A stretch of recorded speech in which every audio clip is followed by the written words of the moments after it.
नमस्कार दोस्तों, आप सभी का स्वागत है हमारे YouTube channel VCS basic physics में। आज हम कक्षा 12 का टॉपिक लेकर चल रहे हैं। दोस्तों, आज का जो हमारा टॉपिक है वो विद्युत चुंबकीय प्रेरण से संबंधित है। हम विद्युत चुंबकीय प्रेरण की जो यूनिट है उसमें चल रहे हैं।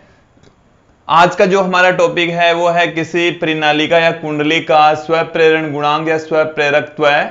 देखिए, हम जो प्रणालिका यहां पर ले रहे हैं वो है धारावाही प्रणालिका या धारावाही कुंडली, अर्थात उस कुंडली में से विद्युत धारा प्रवाहित हो रही है। तो जब उस कुंडली में से या प्रणालिका में से धारा प्रवाहित होती है तो स्वयं उसी कुंडली में ही प्रेरित विद्युत वाहक बल उत्पन्न हो जाता है। तो उसके लिए जो स्वप्रेरण गुणांक या स्वप्रेरकत्व का मान होता है वो हम यहां पर फाइंड आउट करेंगे। इस वीडियो में आप देखेंगे कि किसी प्रणालिका या कुंडली के अंदर कितनी चुंबकीय ऊर्जा संचित होती है, ऊर्जा घनत्व भी हम यहां पर फाइंड आउट करने वाले हैं। दोस्तों, तो सर्वप्रथम ध्यान देंगे, इधर हम एक प्रणालिका लेकर चलेंगे। प्रणालिका कह दीजिए या आप इसको कुंडली कह दीजिए। ये हमारे पास में एक प्रणालिका है और इसमें से कैपिटल I धारा प्रवाहित हो रही है। ये इसकी अक्ष है। देखिए, कुछ चीजें हम यहां पर लेकर चलेंगे दोस्तों, वो आप लोगों को यहां पर समझनी है। यहां से इस प्रणालिका में से I धारा प्रवाहित हो रही है। जो प्रणालिका है या कुंडली कह सकते हैं, प्रणालिका या हम कह सकते हैं यहां पर कुंडली से प्रवाहित धारा हमने ली है दोस्तों कैपिटल I। कुंडली का क्षेत्रफल, यदि हम साइड में से इसका क्षेत्रफल देखें तो हम यहां पर कंसीडर कर लेते हैं कुंडली का जो क्षेत्रफल है वो है हमारे पास में कैपिटल A। कुंडली का जो क्षेत्रफल है वो A कंसीडर कर लेते हैं। कुंडली की जो लंबाई है दोस्तों वो हम यहां पर L लेकर चल रहे हैं। कुंडली की लंबाई हम यहां पर कंसीडर कर लेंगे दोस्तों L इसकी लंबाई है, I धारा प्रवाहित है हो रही है, A उसका अनुप्रस्थ काट क्षेत्रफल है। अब ये जो प्रणालिका है ये निर्वात में रखी हुई है। इस प्रणालिका के मध्य में कोई भी माध्यम नहीं है, निर्वात है। अब यहां पर आप समझेंगे दोस्तों, जब इस प्रणालिका से विद्युत धारा प्रवाहित होती है तो स्वयं इसी प्रणालिका के अंदर एक प्रेरित विद्युत वाहक बल उत्पन्न हो जाता है, स्वप्रेरण की घटना की वजह से उत्पन्न हो जाता है। तो इस कुंडली के लिए हम स्वप्रेरकत्व गुणांक यहां पर फाइंड आउट करेंगे दोस्तों। तो सर्वप्रथम हम बात करते हैं कि किसी प्रणालिका के कारण से जो चुंबकीय क्षेत्र की तीव्रता होती है वो कितनी होती है। हम जानते हैं किसी प्रणालिका ले रहे हैं, प्रणालिका में चुंबकीय क्षेत्र। देखिए दोस्तों, हम यहां पर चुंबकीय क्षेत्र पुट कर रहे हैं जो कि μ0 n इंटू I के बराबर होता है। ये जो n है वो है दोस्तों कि प्रणालिका की प्रति एकांक लंबाई में फेरों की संख्या। प्रणालिका की प्रति एकांक लंबाई में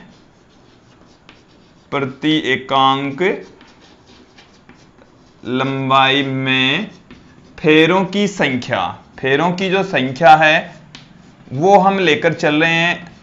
यदि कुल फेरे कैपिटल N और लंबाई यदि L है इसकी तो स्मॉल n बराबर आ जाएगा कैपिटल N बट्टे में L। यहां पर देखिए दोस्तों, N यहां पर है कुल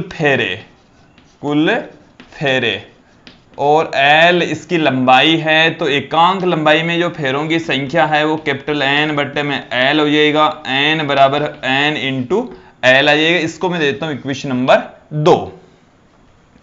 अब हमें इस प्रणालिका से संबद्ध जो चुंबकीय फ्लक्स है उसकी बात करते हैं।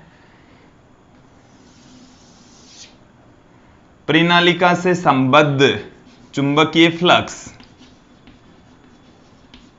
प्रणालिका से संबद्ध चुंबकीय फ्लक्स, इसका मतलब है कि प्रणालिका से रिलेटेड जो चुंबकीय फ्लक्स है वो कितना होगा, उसको मैं लिख दूं दोस्तों n इंटू फाइव ई। देखिए फाइव ई चुंबकीय फ्लक्स होता है, इसमें n फेरे हैं तो मैंने यहां पर लिख दिया n फाइव ई। n फाइव ई को दोस्तों मैं इस तरीके से पुट कर सकता हूं, जो चुंबकीय फ्लक्स होता है b इंटू ए से लिखा जा सकता है। तो n फाइव ई की जो वैल्यू है, अब मैं यहां पर कैपिटल N की वैल्यू पुट कर रहा हूं समीकरण 2 से, n into small l। Capital B की जो वैल्यू है वो समीकरण 1 से पुट कर रहे हैं, म्यू जीरो n इंटू आई, म्यू जीरो n आई, और ये a पड़ा ही है, ये वाला a पड़ा है यहां पर। इसको मैं देता हूं दोस्तों इक्वेशन नंबर 3। और स्व प्रेरण की घटना में देखिए हम क्या जानते हैं दोस्तों, स्व प्रेरण की घटना में किसी भी कुंडली का जो चुंबकीय फ्लक्स होता है वो बराबर होता है L इंटू आई, उस कुंडली में से बहने वाली धारा तथा उसके स्व प्रेरक गुणांक के गुणन के बराबर होता है। तो ये आ गई हमारे पास में समीकरण 4। एक बार दोस्तों फिर से देख लेंगे कि ये है हमारे पास में जो प्रणालिका है उससे संबद्ध चुंबकीय फ्लक्स, n यहां पर उस प्रणालिका में फेरों की संख्या, फाइव बी उस प्रणालिका के अंदर चुंबकीय फ्लक्स, तो n इंटू बी ए। तो n की जो वैल्यू है वो small n into L. B यहां पर चुंबकीय क्षेत्र है, तो प्रणालिका से संबंधित जो चुंबकीय क्षेत्र है वो म्यू जीरो n इंटू आई। ए यहां पर उसका अनुप्रस्थ काट क्षेत्रफल है। प्रणालिका को यदि इस तरीके से देखेंगे तो इस भाग का जो क्षेत्रफल है वो यहां पर ए के इक्वल है। हमने इसे ठीक पहले जो वीडियो बनाया उसमें देखा है स्व प्रेरण की घटना क्या होती है, तो उसमें हमने एक फॉर्मूला फाइंड आउट किया था, एन फाइव बी इक्वल होता है एल इंटू आई के। तो ये आ गई अब आपके पास में इक्वेशन नंबर 4। हम समीकरण 3 और 4 को यदि देखते हैं तो इनकी जो लेफ्ट हैंड साइड है वो दोनों सेम है, एन फाइव बी इधर है, एन फाइव बी इधर है, तो राइट हैंड साइड भी इक्वल होगी दोस्तों। तो समीकरण 3 और 4 से, समीकरण 3 और 4 को यदि हम बराबर पुट कर दें तो हमारे पास में क्या आ जाएगा, इधर हमारे पास में है L इंटू आई, इसकी जो राइट हैंड साइड है वो ये वाली है, तो मैं इसको पुट कर रहा हूं दोस्तों। आप देखना म्यू जीरो मैंने रख दिया है, ये म्यू जीरो मैंने पुट कर दिया है, ये n इंटू एन स्क्वायर हो गया है, ये यहां पर a पड़ा है तो ये मैंने a रख दिया है, ये यहां पर l है तो ये यहां पर मैंने l पुट कर दिया, ये यहां पर i है तो इस i को भी मैंने यहां पर पुट कर दिया है। i से i दोस्तों कैंसिल हो जाएगा, l बराबर हमारे पास में फॉर्मूला आ गया है mu zero n square a into L. ये हमारे पास में आ गया है किसी कुंडली या प्रणालिका से संबद्ध स्व प्रेरण गुणांक, स्व प्रेरकत्व का सूत्र आ गया है, फॉर्मूला आ गया है। अब देखिए दोस्तों ये फॉर्मूला तो तभी है जब प्रणालिका के अंदर निर्वात हो। यदि यहां पर प्रणालिका के मध्य में क्रोड के अंदर यदि कोई माध्यम भरा हुआ है तब क्या होगा, यदि प्रणालिका की क्रोड में, प्रणालिका की क्रोड में कोई माध्यम भरा हो, कोई माध्यम भरा हो, जब माध्यम भरा हो तो क्या होगा दोस्तों, यहां पर आप देखेंगे माध्यम जब भरा हुआ होगा तो उस स्थिति में जो स्व प्रेरण गुणांक है उसको Lm से पुट करेंगे और निर्वात की जो चुंबकशीलता है उसके स्थान पर माध्यम की चुंबकशीलता आ जाएगी।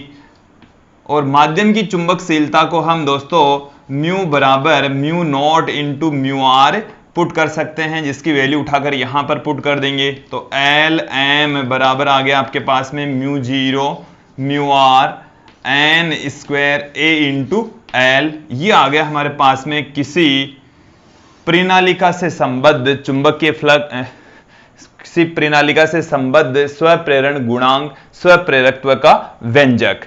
यहां पर आप देखेंगे दोस्तों जो स्व प्रेरण गुणांक होता है Lm वो समानुपाती होता है उस माध्यम में, जे प्रणालिका के अंदर भरे हुए माध्यम की आपेक्षिक चुंबकशीलता के इसके अलावा एकांक लंबाई में जो फेरों की संख्या है उसके वर्ग के भी समानुपाती होता है।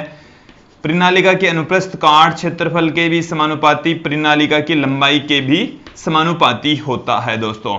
इसका मतलब हो गया कि किसी परिनालिका से संबद्ध जो चुंबकीय फ्लक्स का मान, स्वप्रेरण गुणांक का मान होता है, वो कुंडली में फेरों की संख्या पर डिपेंड करता है, उसके आकार आकृति पर डिपेंड करता है। उसकी लंबाई और अनुप्रस्थ काट क्षेत्रफल उसके आकार को बताएगा, आकृति को बताएगा, तो उसके आकार और आकृति पर डिपेंड करेगा। तो आपको एक क्वेश्चन इस तरीके से पूछा जा सकता है कि सिद्ध कीजिए कि किसी परिनालिका का स्वप्रेरण गुणांक उसके आकार और आकृति पर निर्भर करता है। तो इसका मतलब हमारे को यह फाइंड आउट करना है ए और एल पर डिपेंड कर रहा है, तो यहां से स्पष्ट हो जाता है दोस्तों। इसका मतलब यह हुआ कि जो परिनालिका है उसके अंदर स्वप्रेरण की घटना घटित होती है। देखिए, स्वप्रेरण की घटना कुछ स्थितियों में हमारे व्यवहारिक जीवन में भी यूज में आती है।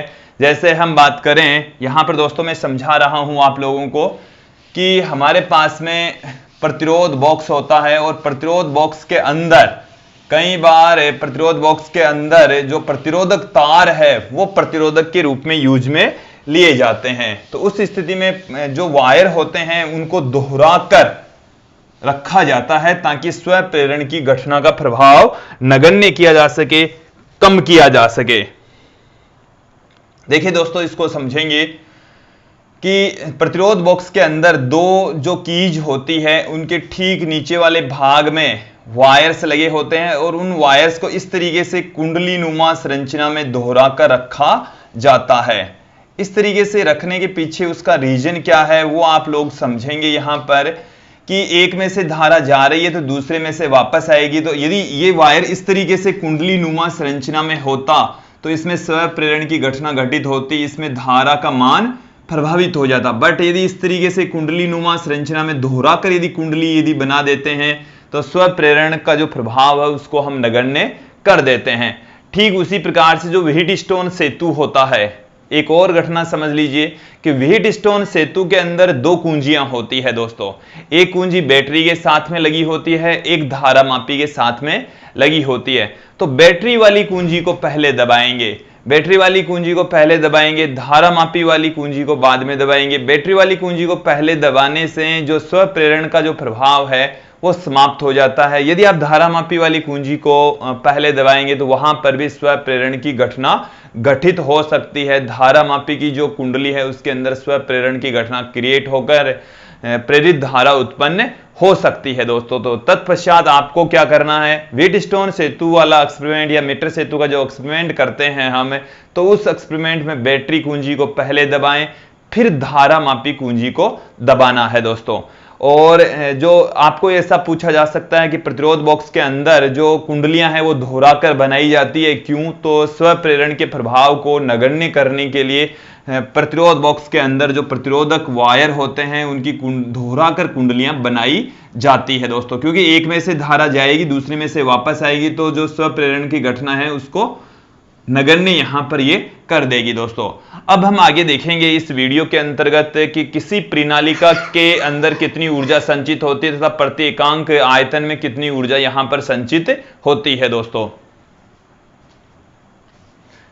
अब हम आगे देखेंगे कि जो कुंडली या परिनालिका है उसके अंदर कितनी ऊर्जा संचित होती है। चुंबकीय स्थितिज ऊर्जा की वैल्यू यहां पर हम फाइंड आउट करेंगे। देखिए दोस्तों, किसके तुल्य होगी? जब हम उस परिनालिका में से धारा प्रवाहित करते हैं तो धारा प्रवाहित करने में जो किया गया कार्य है वह संपूर्ण कार्य ही परिनालिका के अंदर चुंबकीय ऊर्जा के रूप में संचित हो जाता है। तो दोस्तों कैसे फाइंड आउट करेंगे? हम जानते हैं, मैं यहां पर शक्ति का फॉर्मूला पुट कर रहा हूं दोस्तों, सरल तरीके से आपको समझाने का प्रयास कर रहा हूं। यहां पर शक्ति बराबर होता है कार्य करने की दर और V इंटू आई भी होता है। शक्ति बराबर V इंटू आई होता है। मैं यहां पर V के स्थान पर प्रेरित विद्युत वाहक बल इंटू धारा, जो प्रेरित विद्युत वाहक बल है उसका यहां पर मैं परिमाण पुट कर रहा हूं। हम प्रेरित विद्युत वाहक बल भी जानते हैं, E बराबर होता है माइनस में L D I by D T. तो इसको मैं देता हूं समीकरण 1, इसको देता हूं समीकरण 2। समीकरण 2 को हम समीकरण 1 में पुट कर देंगे। समीकरण 2 को समीकरण 1 में रखने पर, समीकरण 2 को उठाकर 1 में पुट कर देंगे। तो मैं यहां से पुट कर रहा हूं दोस्तों dw/dt, शक्ति है कार्य करने की दर, जो कि v इंटू आई मतलब विभवांतर इंटू धारा के तुल्य होती है। विभवांतर का यदि हम मैं यहां पर परिमाण लेके पुट कर दूं तो L di/dt इंटू में यहां पर पड़ा है I। देखिए दोस्तों, यहां से dt से dt यदि कैंसिल हो जाएगा तो dw बराबर हमारे पास में आ गया Li di। ये दोस्तों है अल्पांश धारा di प्रवाहित करने में किया गया कार्य। अब यहां पर हम करेंगे कि 0 से लेकर I धारा प्रवाहित करने में टोटल कितना कार्य किया जाता है कि कुंडली या प्रणालिका से, कुंडली हम ले लें, कुंडली या हम कह दें प्रणालिका, प्रणालिका से 0 से I,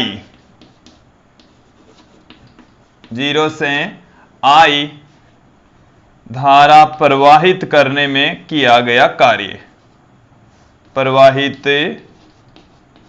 करने में किया गया कार्य, किया गया कार्य। तो यहां से देखिए दोस्तों, जो किया गया कार्य है उसके लिए मैंने इसको इंटीग्रेशन कर दिया है, dw आ गया। इधर हमने 0 से लेकर I तक इंटीग्रेट कर दिया Li di। देखिए dw का जो इंटीग्रेशन है आपके पास में आ गया है w। यहां से जो L है वो स्वप्रेरण गुणांक है, इसको हम बाहर ले लेंगे। तो ये आ गया हमारे पास में इंटीग्रेशन से बाहर। इंटीग्रेशन के अंदर रह गया है दोस्तों I di, और इंटीग्रेशन की जो लिमिट है वो 0 से I तक है। यहां पर जब इसको इंटीग्रेट करेंगे तो I की घात 1 + 1 बट्टे में आ गया आपके पास में 1 + 1, और लिमिट यहां पर है दोस्तों 0 से लेकर I तक, 0 से लेकर I तक लिमिट हमने पुट कर दी है। और यह किया गया कार्य, यह किया गया कार्य कुंडली या प्रणालिका में, कुंडली कह दीजिए या आप कह दीजिए प्रणालिका, कुंडली या प्रणालिका में चुंबकीय स्थितिज ऊर्जा के रूप में संचित हो जाता है, चुंबकीय ऊर्जा के रूप में संचित हो जाता है, चुंबकीय स्थितिज ऊर्जा के रूप में संचित हो जाता है, चुंबकीय स्थितिज ऊर्जा के रूप में जो कार्य है वो संचित हो जाता है दोस्तों।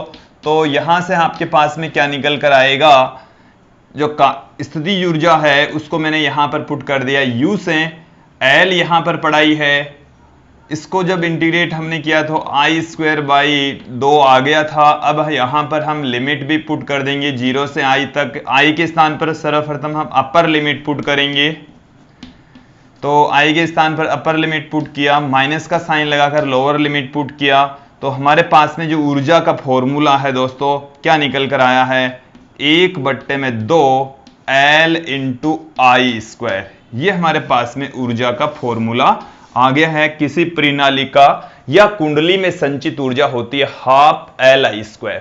L यहां पर उस कुंडली का स्वप्रेरण गुणांक, I उस कुंडली में से बहने वाली धारा होती है। मैं यहां पर दोस्तों एक छोटी सी टर्म और डिफाइन करने जा रहा हूं, ऊर्जा घनत्व। ऊर्जा घनत्व होता है प्रति एकांक आयतन में संचित ऊर्जा। मैं यहां पर चुंबकीय ऊर्जा घनत्व को परिभाषित करूंगा, क्या है। देखिए जो चुंबकीय ऊर्जा होता है उसको um से भी पुट कर सकते हैं दोस्तों। तो यहां पर आप देखेंगे चुंबकीय ऊर्जा घनत्व, चुंबकीय ऊर्जा घनत्व को हम स्मॉल um से पुट करेंगे। कहते किसे हैं, प्रति एकांक आयतन में संचित ऊर्जा, प्रति एकांक आयतन में संचित ऊर्जा, कि प्रति एकांक आयतन के अंदर जो संचित ऊर्जा है उसको हम चुंबकीय ऊर्जा घनत्व कहते हैं। चुंबकीय ऊर्जा घनत्व कहते हैं, चुंबकीय ऊर्जा घनत्व कहा जाता है दोस्तों। UM एक्चुअल में है क्या, आपके पास में जो चुंबकीय स्थितिज ऊर्जा है बट्टे में उसका आयतन।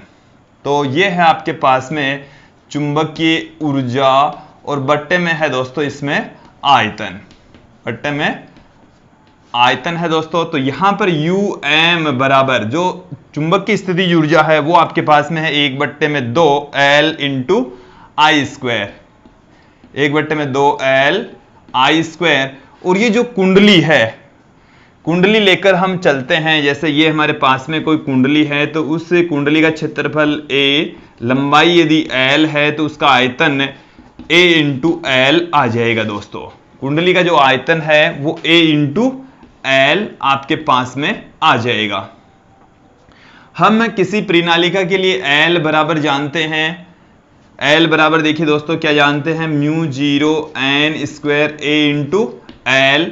और हम प्रणालिका के कारण से उत्पन्न चुंबकीय क्षेत्र की तीव्रता होती है B बराबर जानते हैं म्यू 0 n I। तो यहां से I बराबर आ गया आपके पास में B अपॉन में म्यू 0 n, म्यू 0 n। तो इन सब की वैल्यू यहां पर मैं पुट कर देता हूं, तो UM बराबर क्या निकल कर आएगा, 1/2 L की जो वैल्यू है दोस्तों क्या है, mu 0 n square A into L। I का मान आपके पास में B अपॉन में म्यू 0 n, तो B square upon mu 0 square n square, ये A इंटू L यहां पर पढ़ाई है। देखिए दोस्तों जो कट पिट कर रह गया है वो क्या रह गया है, वही है हमारे पास में चुंबकीय ऊर्जा घनत्व 1/2 रह गया दोस्तों। यहां से देखिए L से AL कट गया, n स्क्वायर से n स्क्वायर कट गया, एक म्यू 0 से एक म्यू 0 कट गया, ऊपर रह गया B स्क्वायर और नीचे रह गया है दोस्तों म्यू नॉट। तो ये हमारे पास में ऊर्जा घनत्व का फॉर्मूला आ गया है दोस्तों। यह है प्रति एकांक आयतन में संचित ऊर्जा, प्रणालिका के प्रति एकांक आयतन में संचित ऊर्जा, जिसको हम ऊर्जा घनत्व कह रहे हैं, half B square upon mu naught के द्वारा इसको लिखा जाता है दोस्तों। मुझे उम्मीद है दोस्तों इस वीडियो में आपने जो प्रणालिका के स्वप्रेरण गुणांक का व्यंजक पढ़ा समझ में आया होगा। इसके साथ में प्रणालिका के अंदर संचित जो ऊर्जा का व्यंजक है हाफ Li स्क्वायर वो समझ में आया होगा। साथ में हमने ऊर्जा घनत्व देखा half B square upon mu naught, ये भी आप लोगों को अच्छे से समझ में आया होगा। धन्यवाद दोस्तों।